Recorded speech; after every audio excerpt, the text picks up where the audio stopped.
So I've showed you this before, but this is the field that they used for the opening scene. Not the opening scene, I always get that wrong. This film, Chariots of Fire, which is filmed in Scotland mainly. Certainly the opening scene was filmed at St Andrews, and I can still recognise some of the athletes that I used to compete with. The story is, now, well, what I'm going to say first of all, this is a field. Let's get my stick up. This is where they filmed the Highland Games scene with Ian Charleston, and they took to the moor. I was never able to establish what side of the hill they're on, but I think it would have been that one. This is a scene from Glen, Almond, when Ian Charleston, who portrays Eric Liddell, of course, in the movie. This is the presentation trophies and stuff like that. I'll show you a race. Hopefully, I'll get that up. I might have to still it for copyright issues, but I'll show you my mum in this caption. So we're still in Glen Almond, and this is the race where Ian Charleston's taking part. The Highland Games, of course, and that's my mum. I can't really get a better picture than that, and the still. Of course, she's blocked out quite quickly with her honours and stuff, but that's my dear late mum. So this was filmed in April, you see, so the oak trees there are not in bud.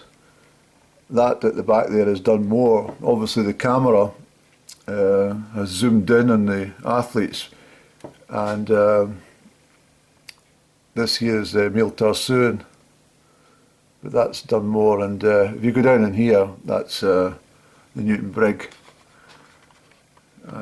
So I think I mentioned Up and Down when I was up here in June that was the location for the Chariots of Fire. Whether she knows the movie or not, I don't know.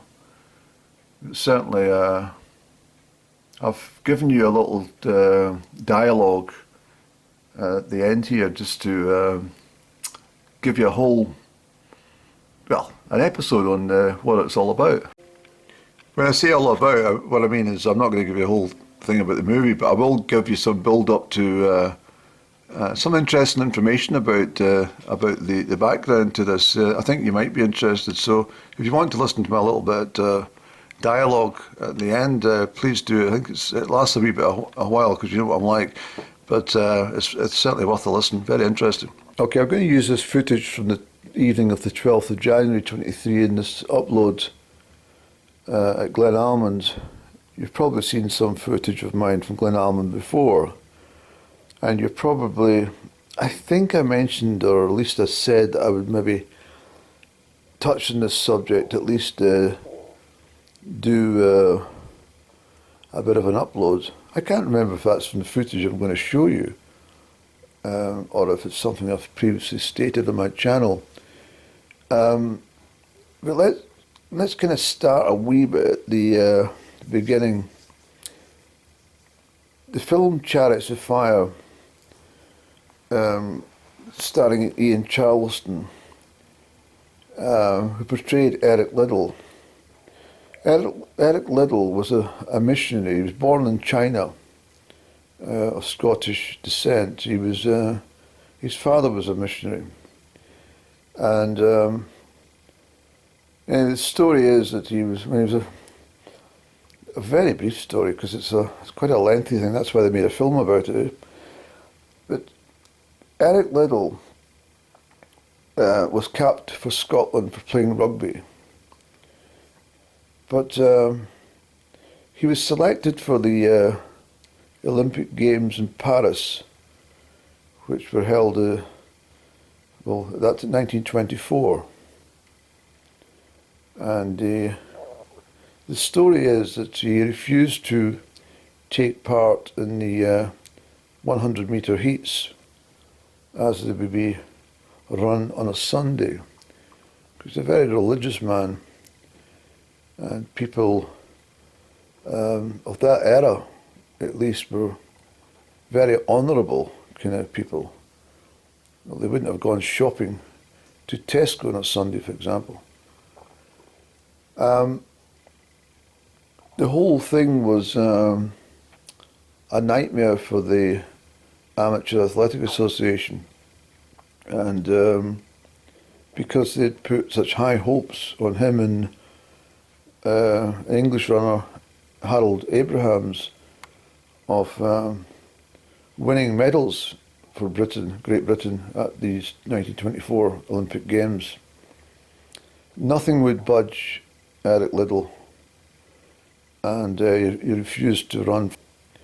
So what transpired is he actually was then selected to run for the 400 metres, of which he won the gold medal. It was a phenomenal race he ran, and much of the film surrounds the religious side as well as the humorous side of Eric Liddell. I understand he's a very humorous man. I was, very fortunate. There's only 2 Eric Liddell clubs in the world. Sadly, one of the one in Crieff, I'm not sure if still runs, but the person who held, a very dear friend of mine who passed away a couple of years back, ran the Eric Liddell club since I was about 6 or 7 when I joined.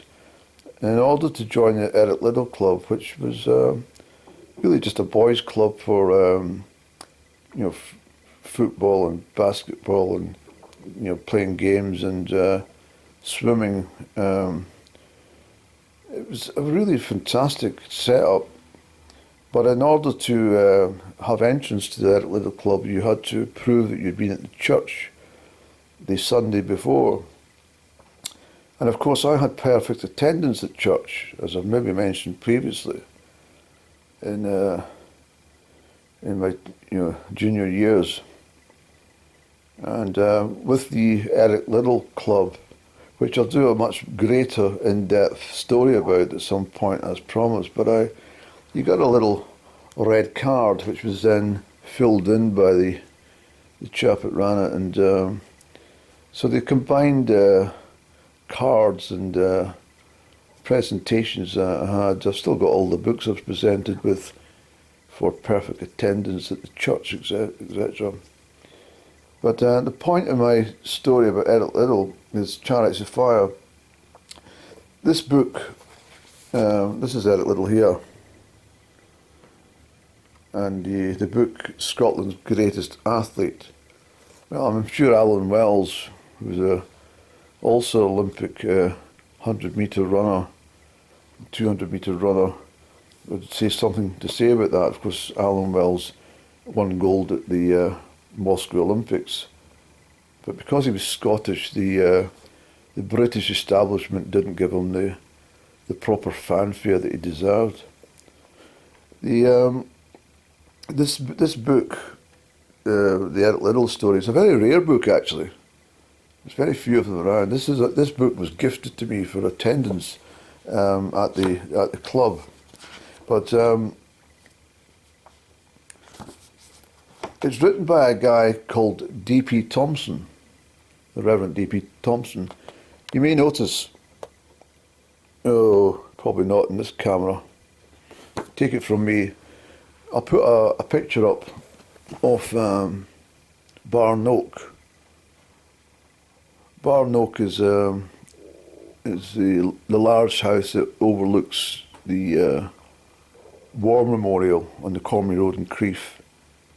It used to be adjacent to the old ice cream parlour, because I don't know I think the shop's now turned into a house actually. But it's not to be confused with the Glen, which was previously was it Glen? Perhaps not, but it was a boarding school for girls from Morrison's Academy, which faced opposite the War Memorial. It's not that one. So I'll put a picture up for you. But D.P. Thompson was instrumental in the Old West Church, which is actually St Ninian's now. And D.P. Thompson was instrumental in forming St Ninian's as a Christian centre. So that's just a little bit of background. But moving on,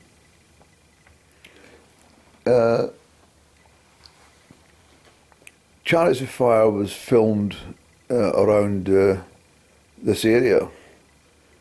I'll try and get a bit of footage and put it up for you.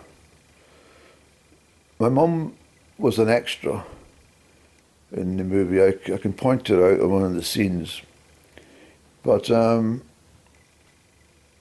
just from her clothing, unfortunately, you can't really see her face very clearly, just the way it was. But she said to me, Andrew, do you need runners for the Highland Games scene? So I said to the man, my son's a runner. He'd be interested. Okay, bring him up. But anyway, I had to go for some sort of audition. I don't know why I had to went for an audition to run a race that I could probably won. Sorry, but I probably would end up beating Ian Charleston in this stupid race, but there we go.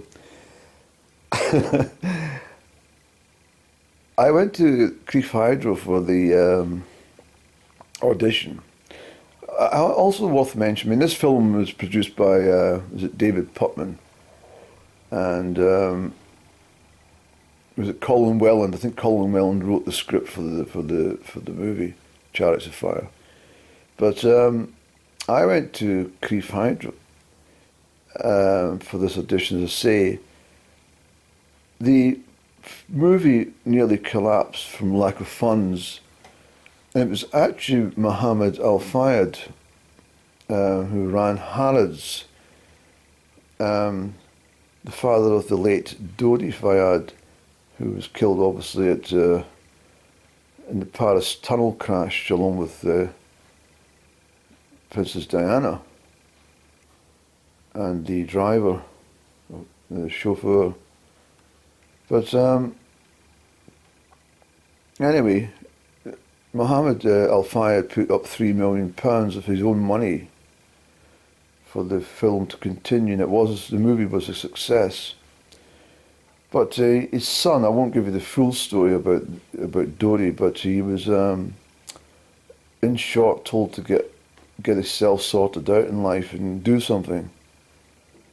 So he was told to go and be part of the movie in some capacity, and that was all part of this package that the £3 million was given, as if Dodi could be part of the background crew, the directors and stuff like that, you know. So not entirely on the movie, if you understand, but so my point being is that when I went to the audition, Dodi Fayed was there as well.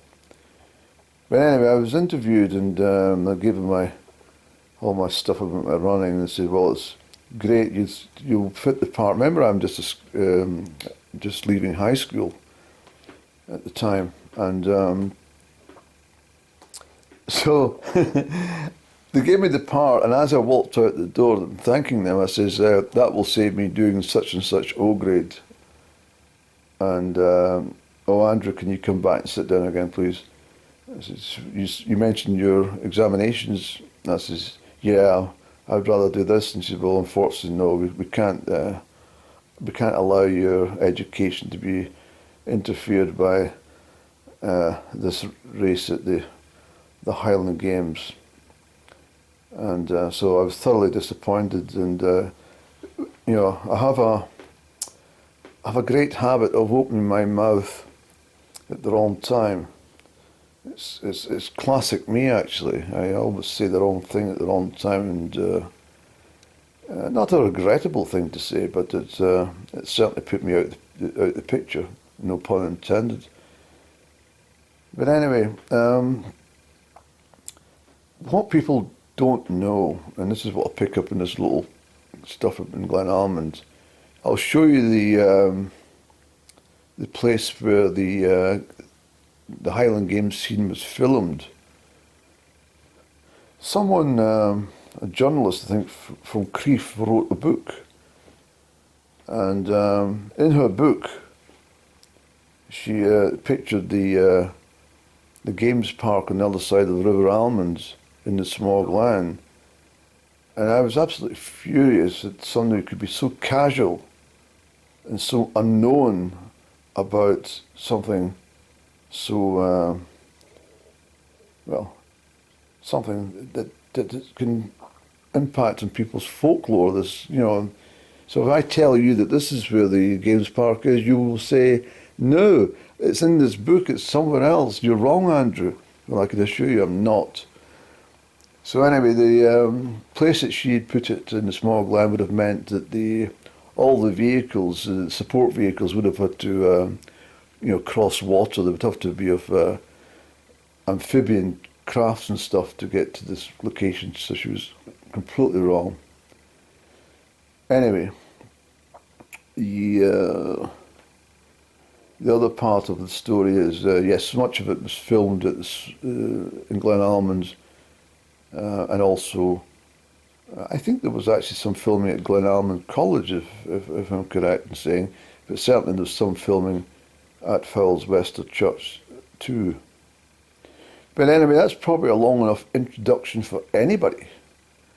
So let me start by going into Glen Almond and picking you up where I promised you.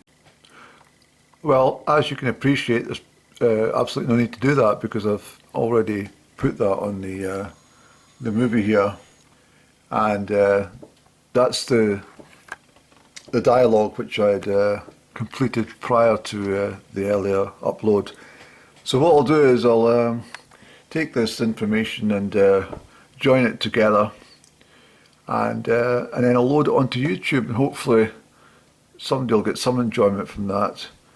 But as I say, it's a wonderful Glen Almond, and I've got fond memories of up and down, just relaxing by the quiet waters of the Almond way back in June. I won't put any pictures of up and down up, of course I won't, but I'll do a second Glen Almond upload just to bring in some other historical facts, not to make this one too long or lose the title appeal of this one. But hopefully you found that quite interesting. Thanks for watching. Bye.